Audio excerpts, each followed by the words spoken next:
მოგესალმებით. მე ვარ ანასტასია, ეს არის გადაცემა სივრცე და დღეს ჩემი სტუმარია ფსიქოთერაპევტი და ორგანიზაცია Hope-ის ვიცე-პრეზიდენტი ქალბატონი ხათუნა ჭინჭარაშვილი. უღმესი მადლობა რომ მოგზანდით. პირიქით ძალიან დიდი მადლობა. დიდი მადლობა ანასტასია რომ შესაძლებლობას მაძლევთ. რასწორად ძალიან ბევრი საინტერესო საკითხი შევეხებით და მიხარია რომ თქვენ ხართ კონკრეტულად დღევანდელი ჩემი გადაცემის სტუმარი. პირველ რიგში იმ კითხვით დავიწყოთ, რა იყო თქვენი მთავარი мотивация რომ ფსიქოლოგი მოხდარიყავით? ეს მთელი ამბავი უნდა მოუყვეთ და სიამოვნებით დავიწყებ მოკლედ სიამოვნებით. ჩემი ფსიქოთერაპევტობა არ იყო ეს 17 წლის ასაკში მიღებული გადაწყვეტილება, ჩემი პირველი პროფესია ფსიქოთერაპევტობა არ არის და კონკრეტულად ეს პროფესია განაპირობა ჩემმა ალბათ ცხოვრებისეულმა გამოცდილებებმა და იმ გზამ რაც გავიარე რომ ივსულიყავი ასეთ აბსოლუტურად გაცნობიერებულად ამ პროფესიამდე.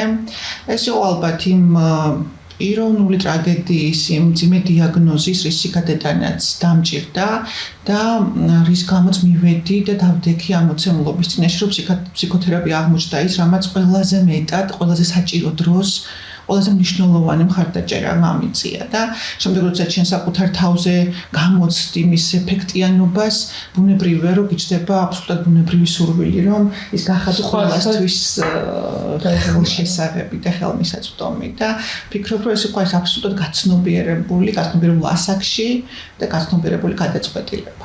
დიაგნოზი ახსენეთ და მაყურებლისთვის უფრო გასაგები რომ იყოს ონკოლოგიური დაავადებისგან გამოჯანმრთელდით. კი, შეიძლება ესე ითქვას პრინციპში. და ამას იყენებთ თქვენს პროფესიაში საკუთარ გამოცდილებას. როგორ მოახერხეთ აი პირადი სირთულეების გადალახვა და შემდეგ ამ ყოველთვის თქვენს პროფესიაში გადმოტანა? თული გზა იქნებოდა ჯერ საკუთარი. ეს კითხვები ზოგადად რაც ახლა ისმის შენგან ხო ანასტასია, არის ძალიან ღრმა კითხვები და პირველ რიგში ძალიან დიდი მადლობა, იმიტომ რომ ამაზე გულწრფელი საუბარი პირველ რიგში თავად არის თერაპიული ადამიანისთვის და მოსასმენად, იმიტომ რომ ეს არის მართლა პირადი გამოცდილება. მე ვერ ვიტყვი რაღაცა ზოგადი ჭეშმარიტებებზე ვერ ვისაუბრებ, მე მხოლოდ ვისაუბრებ იმ უნიკალურ გამოცდილებაზე, რომელიც ჩემში გატარდა, გაჟღერდა და რაც რაღაცნაირად მე შევძელი რომ ცოტა უფრო ფართო ასპარეზზე გამეტანა. როცა ჩემი დიაგნოზის წინაშე დავდექი, ის სირთულეები, რომელიც წინ დამიხვდა, ხო, იყო აბსოლუტურად უცხო ჩემთვის და ბუნებრივია იყო შემაშინებელი. ანუ ის გამოცდილებაც არ მაქვს მაშინებს. ეს არის ძალიან ცხადი და ამით არ გამოვირჩევი, ხო, გავარტკიდებაც მოგო პაციენტები ამ ისტორიით ერთმანეთს და გავს ჩვენი მოყოლილი ამბები, რომ მე რაღაც აღმოჩნდა ისეთ მდგომარეობაში, როცა არ ვიცოდი რა გამეკეთებინა, როცა ჩემი სამყაროს ხედვა აბსოლუტურად ამოტრიალდა, სხვა მოლოდინი მქონდა, ამაზე არც ფიქრობდი, არც ვოცნებობდი, ბუნებრივია და არც ვუშვებდი. და დავდექი რაღაც მოცემულობის წინაშე, რომელიც არც კი ვიცი საერთოდ როგორ მოვიქცე. აქ ადამიანები განსხვავდებით ჩვენი საკუთარი მიდგომებით კონკრეტულად ესეთ სიტუაციაში. მე ვფიქრობ, ალბათ ჩემი განსაკუთრებულობა ამ მიდგომაში ის არის, რომ მე დავრჩი ამ მოცემულობაში, მე შევძელი და თვალი გავუსწორე იმ შიშს და გამოწვევას, რომელთაშიც ვიდექი, ეს იყო ძალიან დიდი რაღაც, განცდა მქონდა, ეს იყო ძალიან ძლიერი ჩემზე და მე რაღაცნაირად არ მომინდა გაქცევა, არ მომინდა თვალის დახუჭვა, არ მომინდა ვითომ ვერ ვხედავ პოზიციაში ყოფნა პირიქით. ანუ ფიქრობ, ალბათ ის გაბედულობა, რაც მაშინ გამოვიჩინე, ჩემ თვალშიც ძალიან ვაფასებ ამას ჩემივე თავში. რომ გავუძელი ამას, დავდექი და დავიწყე დაკვირვება მასზე. დღესაც ვამბობ ხოლმე, რომ ძალიან ბევრი წელი გავიდა ჩემი დიაგნოზიდან, მაგრამ სულ ვამბობ, ჯერ კიდე ზუსტად ვერ გავიგე რა დამოკიდებულებაში ვარ კიბოსთან თქვენ, იმიტომ რომ ფიქრობ, რომ ისევ თანამშრომლობაში და ისევ მის შესწავლის პროცესში ვარ და ეს რაღაცა დინამიური პროცესია და მივყვებ. ყოველ შემთხვევაში მე ყო გამბედაობა, დავრჩენილიყავი ამ მოცემულობაში და დავგვერვებოდი. ძალიან ძლიერი ადამიანის სიტყვები არის და ძალიან ძლიერი ხართ თქვენს. თქვენი პირადი გამოცდილება ონკოპაციენტებთან მუშაობისას გეხმარებათ, ხო ცხადია, სხვანაირად სხვანაირ თვალით უყურებთ მათ პრობლემებს. ეს ძალიან მნიშვნელოვანი. მე ვფიქრობ, რომ რატომაც გადავწყვიტე, რომ კიდევ ჩემი ცხოვრების ძალიან დიდი ნაწილი ონკოპაციენტებთან ურთიერთობისთვის, ასე ვთქვათ, მიმეძღვნა და ჩემი ცხოვრების ერთ მნიშვნელოვანია, თქო, შემადგენელი ნაწილია მათთან ურთიერთობა. ვფიქრობ, რომ სწორედ ეს არის და გიტყვის ზუსტად რა უპირატესობას მანიჭებს ის, რომ მე ჩემს გამოცდილებაში მაქვს ონკოლოგიური დიაგნოზი. ყველაზე მნიშვნელოვანი ესეთ დროს ონკოპაციენტი, რომელიც დგება დიაგნოზის წინაშე არის ის ნდობა, რომელსაც მე ჩემს ისტორიაში არსებული ონკოპაციენტობით ვიწვევ.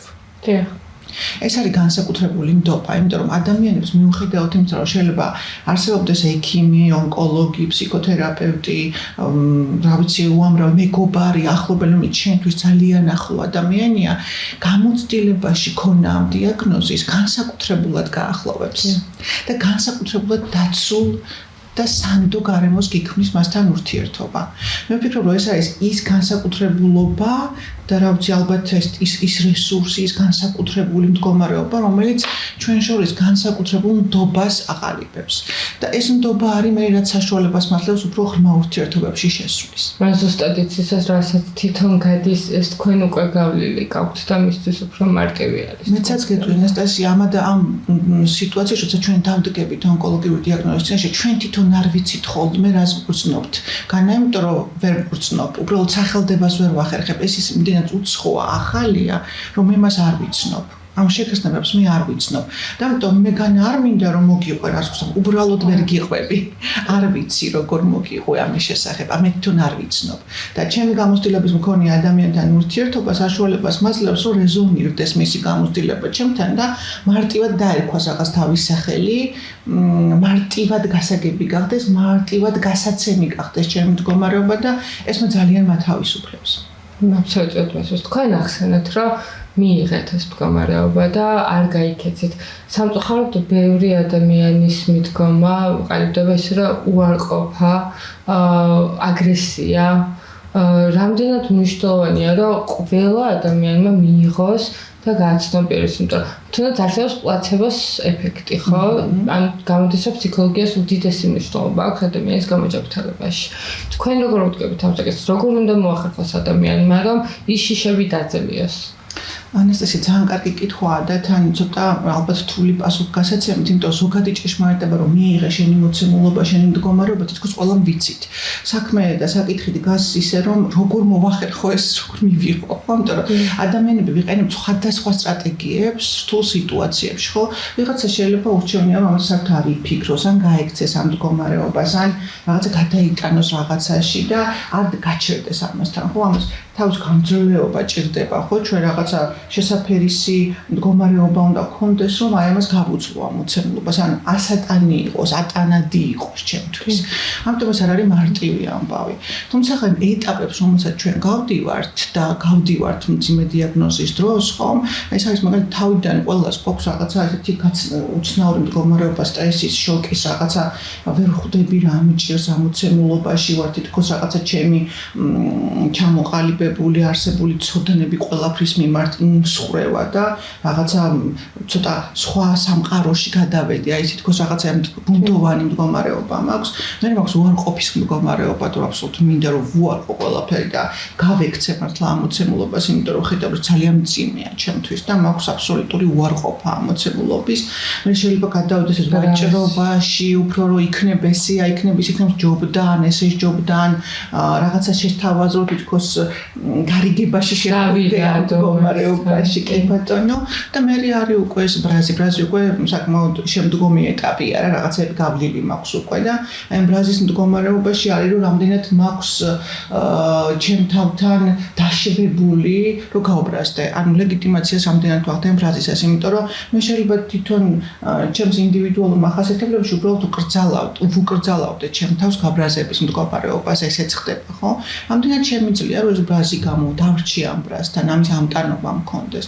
აი ბრაზის მერე რამდენად შემიძლია გავუძლო რაღაცა იმ სევდის მდგომარეობას, რომელიც ამ ეტაპს მოყვება, ხო? შემდეგ არის დეპრესიული მომენტი, როდესაც მე რაღაცას მოვიწყენ. ამასაც უნდა გავუძლო და არ შემეშინდეს, რომ ბოლომდე ამაში არ დავჭი და ეს მიმღებლობა მერე მოდის. ანუ რეალურად ეს ამდენი ეტაპები რაც ჩამოვთვალე, აი მიღების მდგომარეობამდე მე ამ ეტაპებს გავდივარ. ამიტომ არის რომ ონკოპაციენტის მდგომარეობა არის ხოლმე ძალიან ისეთი განსხვავებული. და აი პერიოდში, როდესაც ადამიანი დგას ონკოლოგიური დიაგნოზის წინაშე, განიცდის ძალიან ერთმანეთისგან განსხვავებულ ძალიან ბევრ ემოციას და შეიძლება ერთმანეთს სულიდეს, მაგალითად აჟიტირებული ხასიათი, სევდა, დეპრესია, გაბრაზება, შენთან არიცი რა მდგომარეობა ვერ არქმევს ახალს ამ ემოციას, ზოგჯერ გონია რომ თებს გადადგავ და ზოგჯერ ძალიან უმწეო და უსუსური ხარ და აი ეს გარემოცვაშის დაბნეულობას იწვევს, იმიტომ რომ მე როგორც გარედან მაყურებელმა რაც არ უნდა კეთილი სურვილები მქონდა შენს ვარ არ ვიცი როგორ დაგეხმარო, იმიტომ რომ არ ვიცი რა გაწყობს. დიახ, გაგამხნევო თუ პირიქით მხარი დაგიჭირო. არის ალბათ ყველა მიცით ეს ცნობილი ამბავია ონკოპაციენტებთან, რომ არ მომწონს როცა ვეცოდები ვიღაცას, ხო? იმიტომ რომ მე შეიძლება იმ მომენტში განსტამაქვს, რომ ძალიან ძლიერი ვარ ყველაფერი გამომდა ვიღაცას ვეცოდები.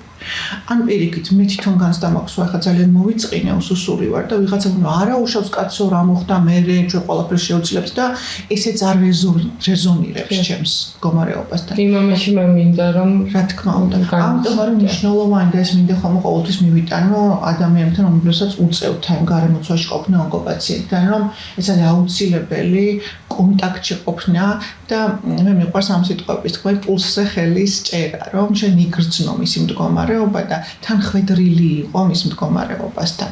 და ეს უჭირდება გარემოცვაში და ეს უჭირდება მეც, როგორც ონკოპაციენტს, რომ მე ვიყო ჩემ თავთან კონტაქტში და მე ვიყო თან ხვედრილი და არ უბრაზდებოდე ჩემ თავს თუ აი ამ განსხვავებულ ემოციებს განვეცდი. არ თხოვდე ჩემ თავს, რომ ბოლო-ბოლო ჩამოყალიბდი რა გინდა, როგორ ხარ. ანუ მქონდეს ამის ცოდნაც და მოთმინებაც, რომ გავუძლო აი ამ ჩემს ცვალებადობას. რამდენად მნიშვნელოვანი არის ის, რომ თუნდაც ონკოპაციენტებმა ნებისმიერ დაავადების მქონე ადამიანმა პარალელურ რეჟიმში გაიაროს კონსულტაციები ფსიქოთერაპევტებთან. და საქართველოში მაინც ეს პრობლემაზე ხდება კონცენტრირება როგორც წესი და არის ეს აუცილებელი საკითხი, რომ მან უკეთესად შეძლოს ამ დაავადების დაძლევა. მე მოდი პასუხს გაგცემ ალბათ ჩემი პირადი გამოცდილებიდან. ჩემთვის პირადად ეს იყო აუცილებელი. ჩემს გარშემო არიან ადამიანები, ვინც ამბობს, რომ ეს არის აუცილებელი და ჩემს გარშემო ბევრი ონკოპაციენტია, რომელიც ანუ გამოცდილებიდან გამომდინარეც ვსაუბრობ, ანუ მხოლოდ ჩემ ასე ვთქვათ უნიკალურ გამოცდილებას არ ვიყენებ ახლა საყრდენად როცა ამას ვსაუბრობ და ბევრი ადამიანი ფიქრობს, თუმცა რა თქმა უნდა არიან ადამიანები, ვინც არ სჭირდებათ ფსიქოთერაპია.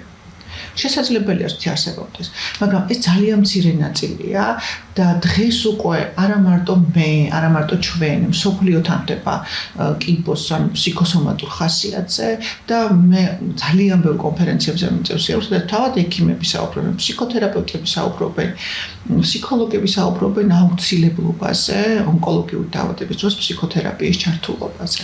ყველა ვარიანტში ეს ყველაფერი ილექება ქვეცნობიერში და თუ ფიქრობს, რომ შეიძლება იმ თავს კარგად გრძნობს, აუცილებლად სადღაც თავს წარმოიჩენს ეს პრობლემები. მოდი ძალიან მარტივი მაგალითი მოვიტანოთ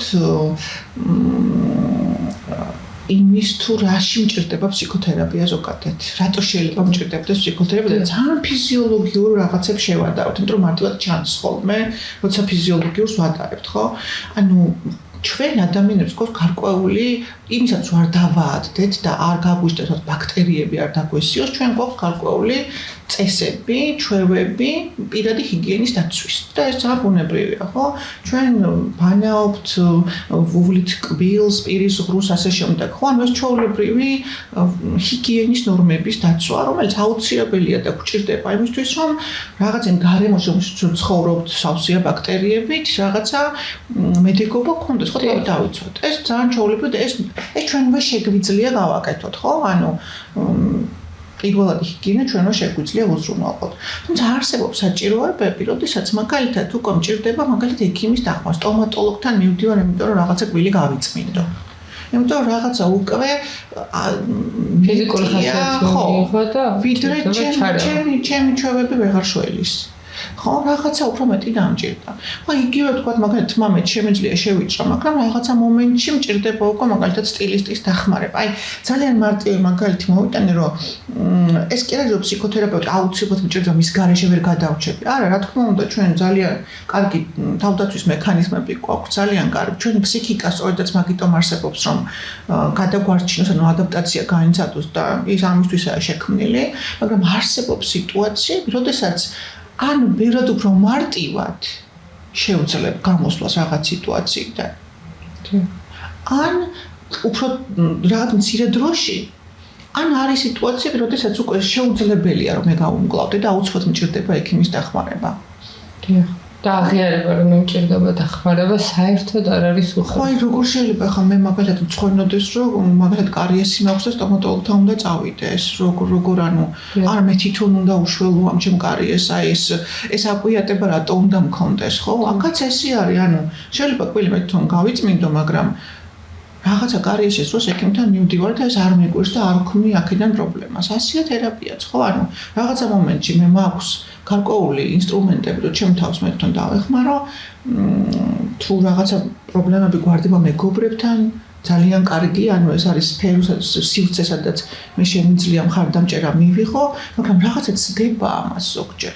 და აი ეს კონტაქტში საკუთარ თავთან ყოფნა სწორედ ეს არის, რომ მე მივხვდე, რომ ხარ ამ მდგომარეობაში ვარ, მე ვუმკლავდები ამას ჩემი შესაძლებლობებით, თუ ცოტა უფრო მეტია და რატო ვიჭიდაო ჩემ თავთან, რატო შემიძლია მარტივად შემიძლია არსებობს აი ესეთი სივრცე ფსიქოთერაპიული, სადაც შემიძლია მივდე და მივიღო შესაბამისი ხარდამჭერა.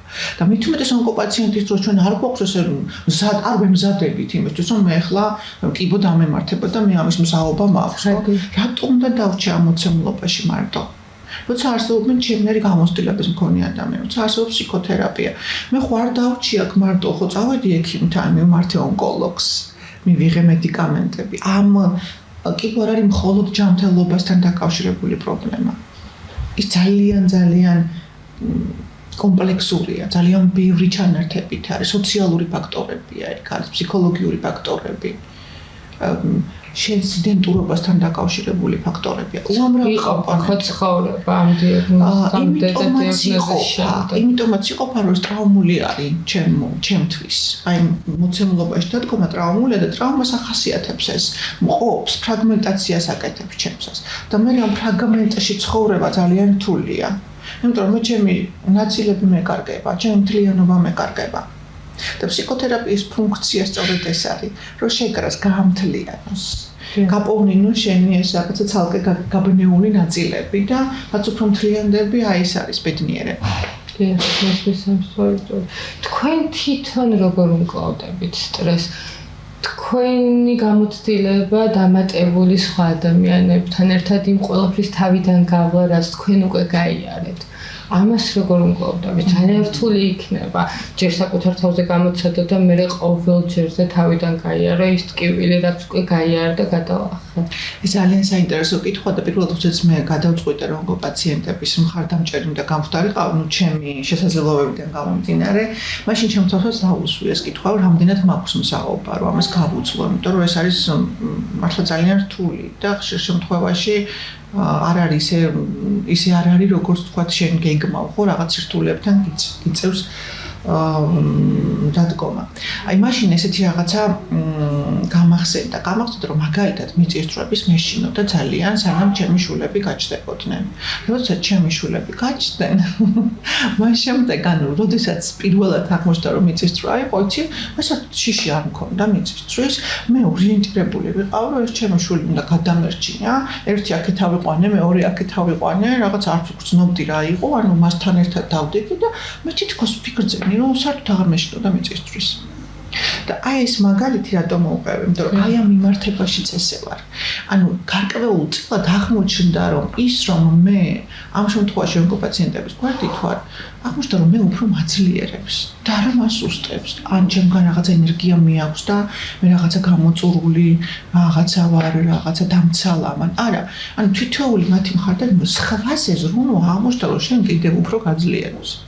ეს არის განსაკუთრებული რაღაცაც, პრინციპში ესე პირდაპირ, როგორ იყო, პირდაპირ ვიგრძენი ეს, მე თვითონ ვიგრძენი. ერთია რომ შეიძლება იცოდე ვიღაცამ გითხრას ან რაღაც, მაგრამ როდესაც შენ ამას გრძნობ, რომ შენ ამან მეტად უშიშარი გაგხადა. უფრო მეტად გაგაძლიერა. ხვდები რომ ეს არის რაღაცა ისეთი, სადაც შენ გასცემ და მარტო შენ კი არ გასცემ, ძალიან ბევრს იძლიერეს, ძალიან უშიშარი ხდები, ხო აი ამაზე მეტი რა უნდა გახდე. არჩეულებრივი მიგნებები გაქვთ გაკეთებული ცხოვრებაში და ძალიან სასიამოვნო თქვენ იმხელად ზალა და ენერგეტიკა მოდის და სინათლე და ძალიან სასიამოვნოა თქვენთან ეს კომუნიკაცია. დღევანდელ დღესა დავუბრუნდეთ თქვენი აზრით ყველაზე დიდი გამოწვევა დღევანდელ ფსიქოლოგიაში რა არის? ადამიანების. სხვათა შორის ჩემი ორივე მიმართულებით მოკეთ ესე გამოდის რომ კიბოს თანაც ვარ და ფსიქოთერაპიაში ვარ ორივე მიმართულებით მაინც ვფიქრობ რომ განსაკუთრებული გამოწვევა არის ჩვენი აი საზოგადოების სტიგმა რომელშიც ჩვენ გვიწევს თანაცხოვრება, იმიტომ რომ არა მარტო კიბო არის დღეს სტიგმატიზირებული და მე თვითონ სტიგმატიზაციას განვდით ამის გამო, არა, თერაპევტიც, ფსიქოთერაპიაც ძალიან ის სტიგმაში არის, იმიტომ რომ ჩვენ ვისაუბრეთ კიდევაც ამაზე, რომ ფსიქოთერაპევტთან მისვლა ჯერჯერობით კიდევ ითვლება, რომ რაღაცა შენ სუსტი ხარ. და სხვათა შორის ეხლა მყავს თერაპიაში ძირითადად მოდიან უფრო ახალგაზრდები. რო დააკრიტე რაღაცა ტენდენციას უფრო ახალგაზრდები და თამამად მოდიან. მათ რაღაცნაირად კარგად იციან, რომ იცი რაღაცა იგრძნო, პატარა პრობლემაც რო იგრძნოს. ხო ის მიდის ფსიქოთერაპიაში არ ფიქრობს, რომ მე ხა ჩემ თავს დავუმტკიცო, ძლიერი ვარ, დავრჩი ამასთან, თუნდაც 2 დღე და 3 დღე ვიჭიდაო აი ამ მოცემულობასთან. იგრძნო რაღაცა დისკომფორტი, მივიდა ფსიქოთერაპიაში. დაამუშავა, მიიღო როგორც მომსახურება თერაპევტის და გათავისუფლდა და წავიდა. ანუ არ რჩება ამ მოცემულობაში. მყავს ერთი კლიენტი, რომელიც არის, არ არის ახალგაზრდა და ასეთიანია და ამასთანაც მითხრა ესეთი რაღაცა, რომ დავაკვირდიო ჩემ თანამშრომლებს, ახალგაზრდა გოგო ბიჭებს, როგორ დარბიან წარამარა ფსიქოთერაპიაში და მაშინ მივხვდიო, რომ რატო არ ვიყენებო ამ შესაძლებლობას. კარგია. და ჩემს მეუღლესაც ვეუბნებოდი, აი ხო შეიძლება რომ რატო ვიტანჯებით, რატო ვიხარშებით, რატო ვართო ამ განცდებში. ხო შეიძლება დარბიანო რა, ვუყურებ ამ ბავშვებსო. თითქოს არაფერი არ ჭირთო რა, აი ძალიან სუფუქად არიანი და პატარა რაღაცაზე გახტებიან, იტყვიან რომ აი ფსიქოთერაპევტთან მივდივარ და ჩვენ რატო არ ვიყენებთო. და იდეაში ეს მარტივი კითხვა დასვა, მაგრამ პრინციპში მთლიანი ახსნა ის მოცემულობა, რაც ჩვენ გვიწევს ცხოვრება, რატო არ ვიყენებთ ამ შესაძლებლობას? იმიტომ რომ ვის ვიმტკიცებთ რომ ძლიერები. წარსულიდან გამომდინარე ესე იყო მე. ან რატომ არ ვარ ძლიერი თუ ფსიქოთერაპევტის მომსახურება მივიღე მე პირადად? მე ვფიქრობ, რომ სწორედაც ძლიერი იმიტომ ვარ, რომ აღიარე რომ დახმარება სჭირდებოდა და ითხოვე რომ მიგერო. და მივხვდი რომ მე რაღაცა მომცემლობაში გავიჭერე და მე მივხვდი რომ აი ჩემით ვეღარ ვახერხებდი.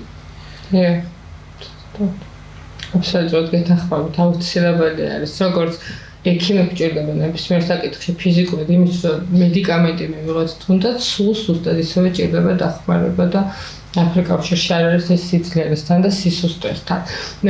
ყველაზე დიდი და მნიშვნელოვანი გაკვეთილი რამე იღეთ ცხოვრებისგან. რა საინტერესოა, ამიტომ მე ვფიქრობ, მთელი ჩემი ცხოვრება გაკვეთილებია. ვერც კი გამოყო ალბათ რაღაცა განსაკუთრებულს, აი რა არის ყველაზე დიდი გაკვეთილი და ალბათ რაც ვისაუბრეთ, აქ უნდა თუ გაკვეთილებს ვსაუბრობთ. ყველაზე დიდი გაკვეთილი მაინც რაც არის ჩემთვის, აი ეხლა რაც რეზონირებს ჩემში, არის ის, რომ ყოველთვის მეგონა რომ რაღაცები უნდა მცოდნოდე და რაღაცებისთვის მზად უნდა ყოფილიყავი. ანუ რო წავსულიყავი რაღაც მოცემულობაში, ის ყველაფერი მცოდნოდა, სად მივდიოდი, რა სიტუაცია დამხვდებოდა, რა მოცემულობა იქნებოდა, რამდენად ვიცოდი, როგორ მოქცეულიყავი და ეს მაძლევდა რაღაც ითამამეს, ანუ აი მომზადებული ყოფილიყავი რაღაცისთვის. ყველაზე დიდი გაკვეთილი აღმოჩნდა ის, რომ ცხოვრება ძალიან სპონტანურია და შენგანაც აი ამ სპონტანურობას მოითხოვს. და ჩემთვის გავაკეთე ესეთი დასკვნა ალბათ, რომ არ ვიცი რა იქნება, მაგრამ რაც არ უნდა იყოს, მაქვს რაღაცა უნარები, შესაძლებლობები, რომ ავყვე მოცემულობას ადავპტირდე იმ მოცემულობაში და ამან ალბათ შვებაც მოიტანა და ვფიქრობ, რომ ეს ყველაზე ისეთი მნიშვნელოვანი გაკვეთილი იყო, რაც ჩემო ცხოვრებამ მოსწა. ყველაზე მნიშვნელოვანი ღირებულება თქვენ ფსიქოთერაპევტი ხართ და ძალიან ბევრ ადამიანთან გიწევთ შეხება. ყველაზე მნიშვნელოვანი ღირებულება რა შეიძლება რომ ადამიანს ჰქონდეს? ჩემი პროფესიიდან გამომდინარეც ალბათ იმიტომაც ვარ ამ პროფესიაში. არ ვიცი ეს რაღაცა ქათამი და კვერცხებით არის ვერ გეტყვი რა რატომ მოხდა, მაგრამ უნდა მომხდარიყო. ესე უნდა მომხდარიყო. ვფიქრობ, რომ ჩემთვის ყველაზე დიდი და ყველაზე ფასეული ადამიანია ზოგადად და მხარდაჭერა არის განსაკუთრებულად მნიშვნელოვანი. ამიტომ მე ვიცი, რომ ვარ იქ, სადაც შემიძლია რომ მხოლოდ მხარდამჭერი ვიყო. ასევე კარგად მესმის, რომ შეიძლება იყო მებრძოლი წინააღმდეგწად აუცილებელია სამყაროსთვის ეს, ანუ მხოლოდ მხარდამჭერობას არ მოითხოვს სამყარო ჩვენგან. თუმცა მე მეკითხები და ჩემ პასუხს გცემ, ჩემთვის მნიშვნელოვანი ადამიანი და ვიყო მხარდამჭერი. ამიტომ ყოველთვის ვარ იქ, სადაც ადამიანები არიან, სადაც საჭიროებები ადამიანების არის და სადაც აუცილებელია ჩემგან მხარდამჭერობა. ბედისწერს გჯერათ რომ თუნდაც თქვენ, თუნდაც ყველა ადამიანს ეს რაღაც იმიტომ იმართება რომ ასე იყო დაწერილი, ასე იყო საჭირო. აი ამ ფიქრში სადმე ნუ გეშოვოთ. არის ჩვენი კონცეფციები გვეხმარება, გარკვეულწილად ხშირ შემთხვევაში გვეხმარება და ასევე გარკვეულწილად ხშირ შემთხვევაში ხელს გვიშლის. ახლა ის რომ მაგალითად და ყველაფერი დუალურია რა. ის რომ გარკვეულწილად მჯერა რომ ბედისწერა არსებობს, რაში შეიძლება მიხმარებოდეს, მაგრამ ასევე შეიძლება ხელს მიშლიდეს. მე ვამბობ ესეთ რაღაცას, რაც ხდება ჩემ ცხოვრებაში, ვფიქრობ რომ საჭირო. ეს მოცემულობა მაქვს. ოღონდ არა იმიტომ, რომ ეს ბედისწერა და სხვანაირად არ მოხდებოდა. არამედ ვფიქრობ, იმიტომ ხდება ეს რაღაცა, რომ დამაფიქროს და გადამაწყვეტინოს რამინდა. ოღონდ აქაც აი ეს ზუსტი მოცემულობები არ მაქვს. აქაც ზუსტად მაქვს განცდა, რომ ეს დინამიური პროცესია. რომ დღეს მე შეიძლება ესე ვფიქრობ, ხვალ შეიძლება სხვანაირად ვფიქრობ, ამის ზუსტად მჯერა. და ბედისწერის იმდენად კი არ მჯერა, რომ აი უკვე განპირობებულია მთელი ჩემი ცხოვრება, აი რაღაცა აქვს საერთოდ ჩემ ცხოვრებას. ჩემი ცხოვრება იმით არის საინტერესო, რომ ჯერ არ ვიცი რას მოვიმოქმედებ. მაგრამ აი დიაგნოზთან მიმართებაში ბევრჯერ მსმენია, რომ ესე უნდა მომხდარიყო თუნდაც და აი რატომ მე ხშირად ჩნდება ეს კითხვა ადამიანებში, რომ მე რატო? თითქმის ყველა ამბო პაციენტი ეს მაქვს კითხვას რატომ? და შემდეგ უკვე გასამართლებელი ფაქტორი არის, რომ ესე უნდა მომხდარიყო, რადგან ბედი ესე თიმეწერა. ანასტაზია, პირველი ესაც ონკოპაციენტებს მეუბნებოდაც მეკითხებიან რატომ მე და ყველას ვამს ამ კითხვას. აი თავაზობ ესეც რაღაცას რომ მოდი რატომ კითხვა შეცვალე რისთვის საინტერესოა და აბსოლუტურად ცulis ბედისწერას აქცევს როგორ გითხრა ალბათ შენ საავტორო ცხოვრებად როდესაც კითხვას ვავ რატომ მე დამემართა და ესე იყო სადღაცას დაწერილი და ამიტომ ეს რაღაცნაირად გიკეტავს ყველა შესაძლებლობას და აბსოლუტურად რესურსს ხდის და როდესაც კითხვას ვავ რისთვის მოვიდა ან რისი თქმა უნდა რას მეუბნება რა უნდა მოსწავლოს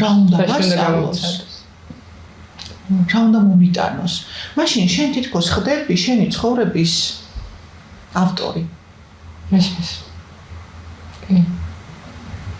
და ეს თითი განსხვავებაა.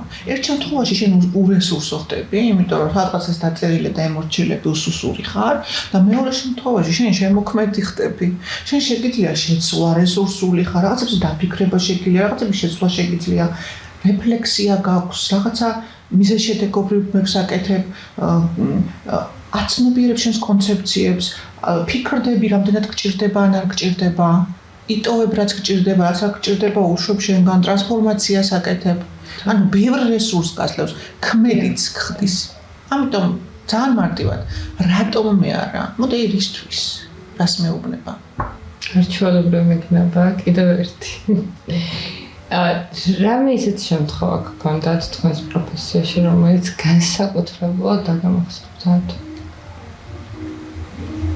რომელსაც დიდი გავლენა იქონია თქვენზე? თქვენ შეხედულებებს. იცი როგორ არის თითქმის ყოველი ჩემი ურთიერთობა ჩემს კლიენტებთან არის რაღაცა განსაკუთრებული და ტოვებს რაღაცა განსაკუთრებულ რაღაცა ძალიან ბევრს და დიდს, იმიტომ რომ ეს არის ისეთი პროფესია, როდესაც შენ გიწევს სხვისი ცხოვრების ცხოვრებაც. და ამ მხრივ არის ძალიან საინტერესო. იმიტომ რომ შენ თქვენ სწავლობთ ხო? აუცილებლად. ისინი არიან ჩემი ძალიან დიდი მასწავლებელი, თითოეული მათგანი.